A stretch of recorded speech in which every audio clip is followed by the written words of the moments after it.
ইরানই একমাত্র ইসরায়েলকে চ্যালেঞ্জ দিতে পারে মধ্যপ্রাচ্যে। আর আপনি এই হামলায় আরেকটা জিনিস বুঝলেন কিনা হাসিনা আক্তার, যদি কখনো সময় হয় আপনার ওই সমস্ত বিভ্রান্ত বুদ্ধিজীবীদের সঙ্গে আমাকে আলোচনায় এনেন, যারা এতদিন বলতো ধর্মভিত্তিক রাষ্ট্র হয়, ধর্মই সবকিছু কন্ট্রোল করে, অথচ আমরা যেটা সবসময় বলেছি যে ধর্ম পবিত্র বিষয়, এটা ব্যক্তির পালন করার বিষয়, এটা রাষ্ট্রের সঙ্গে মিলালে রাষ্ট্র থাকে না।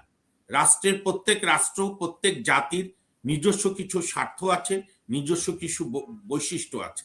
এবং আপনি আজকে প্রমাণ দেখেন, আজকে কোথায় মুসলিম উম্মাহ, কোথায় আজকে কারণটা কি?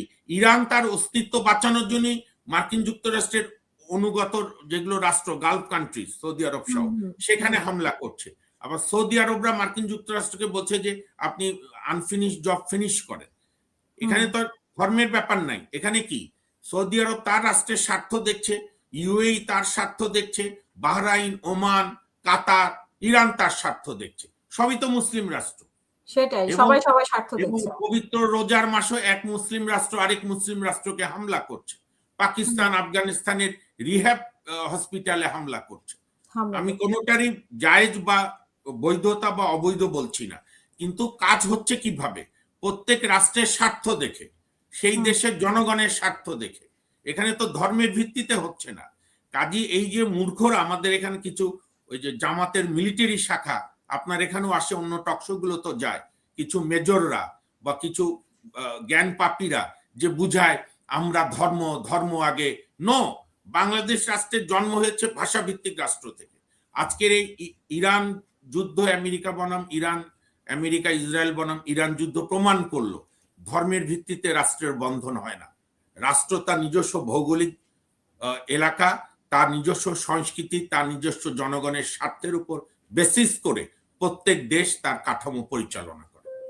এখন আমি শেষ করে দিয়ে এই পর্যায়ে, ডোনাল্ড ট্রাম্পের এই 48 ঘন্টা পরে হয়তো সে কিছু হামলা টামলা করবে ইরানের অয়েল মেশিনারি বা এনার্জি ফ্যাসিলিটিতে। কারণ ডোনাল্ড ট্রাম্পের নভেম্বরে ভোট আছে, মধ্যবর্তী নির্বাচন, সিনেট এবং হাউস অফ রিপ্রেজেন্টেটিভস, কংগ্রেসে। সেইখানে ডোনাল্ড ট্রাম্পের পরাজয়ের সম্মুখীন হবে সে যদি ইরান থেকে মিনিমাম একটা সহজ, অ্যাটলিস্ট দৃশ্যমান বিজয় দেখাতে না পারে। আরেকটা যে যুদ্ধ, আপনি ঠিকই বলেছেন, আপনার মূল্যায়ন ঠিক আছে। আপনি যে বলেছেন যুদ্ধ আরো প্রলং হবে, কারণ মার্কিন যুক্তরাষ্ট্রের প্রেসিডেন্ট চীনের সঙ্গে তার সামিট 3 সপ্তাহের জন্য স্থগিত করেছে, যেটা ডেট ছিল 31শে মার্চ। কারণ সে চীনের প্রেসিডেন্ট সঙ্গে খালি হাতে বসতে চায় না। সে বসতে চায় যে ইরানকে আমি জয় করেছি বা ইরানকে আমি ক্ষতিগ্রস্ত করে দিয়েছি, আমার লক্ষ্য পূরণ হয়েছে, কাজে তুমি আমার সঙ্গে মানে ডিল করো, এবং আমার শক্তি আরো বেড়েছে। এবং ট্রাম্পের এই আশাটাই তৈরি হয়েছে মাদুরোকে ওভাবে উঠে নিয়ে এসে কারাকাস থেকে। এবং অ্যাকচুয়ালি তো এই যুদ্ধ হচ্ছে পেট্রোল পাম্পের দখলের জন্য, সহজ বুদ্ধিতে। অর্থাৎ সে একটা ফিলিং স্টেশন পেয়ে গেছে ভেনিজুয়েলা, সে চাচ্ছে ইরান এগুলো করতে। তো আমার মনে হয় যুদ্ধ প্রলং হবে এবং ক্ষয়ক্ষতি বাড়বে, এবং আমার মনে হয় না খুব সহজে এই যুদ্ধের কোনো জবনিকা পাচ্ছে। এবং আপনি দেখেন ডোনাল্ড ট্রাম্প, তারপরে যুক্তরাষ্ট্রের প্রতিরক্ষা মন্ত্রী, পররাষ্ট্রমন্ত্রী, তারাও তো আমন্ত্রণ জানিয়েছিল বন্ধু রাষ্ট্রগুলোকে, কিন্তু আসেনি তো কেউ, তো সবাই আসেনি। কারণ এটা ঠিক করেছে তারা। না, আবার আজকে আপনি যে দেশে আছেন, যুক্তরাজ্য অ্যালাউ করেছে মার্কিন যুক্তরাষ্ট্রকে তার বেস ব্যবহার করা। এবং আমি আপনার এখানে আসার আগে একটা অনলাইনে দেখছিলাম, সরি বিবিসিতে, যুক্তরাজ্যের পররাষ্ট্রমন্ত্রী বলছে আমরা ডিফেন্স হিসাবে যতটুকু সেটুকু এই যুদ্ধে অংশগ্রহণ করব, হরমুজ প্রণালীকে স্বাভাবিক রাখার জন্য, কিন্তু আমরা কোনো অফেন্সিভ মুডে যাব না। তবে ইউরোপের নেতৃত্ব কাপুরুষ, একমাত্র স্পেনের প্রধানমন্ত্রী বলেছিল এটা অন্যায় যুদ্ধ। এছাড়া কিন্তু মার্কিন যুক্তরাষ্ট্রকে কেউ সাহায্য করেনি।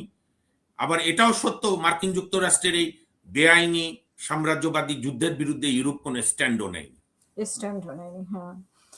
তো সেখানে নেতানিয়াহু আসলে কিভাবে আশা করে যে তার ডাকে আসবে, মানে ডোনাল্ড ট্রাম্পের ডাকে যেখানে আসে নাই, তার ডাকে নেতানিয়াহুর ওই যে আমি বেঁচে আছি, নেতানিয়াহু যে কাদম্বনি মরিয়া প্রমাণ করিল, কাদম্বনি মরেনের মতো নেতানিয়াহু এই যে ফেসবুকে নানা ফেক প্রচারণা, এখন তো বুঝাই যাচ্ছে সে বেঁচে আছে। সে ইন্টারভিউ দিয়েছে গতকালই দীর্ঘক্ষণ।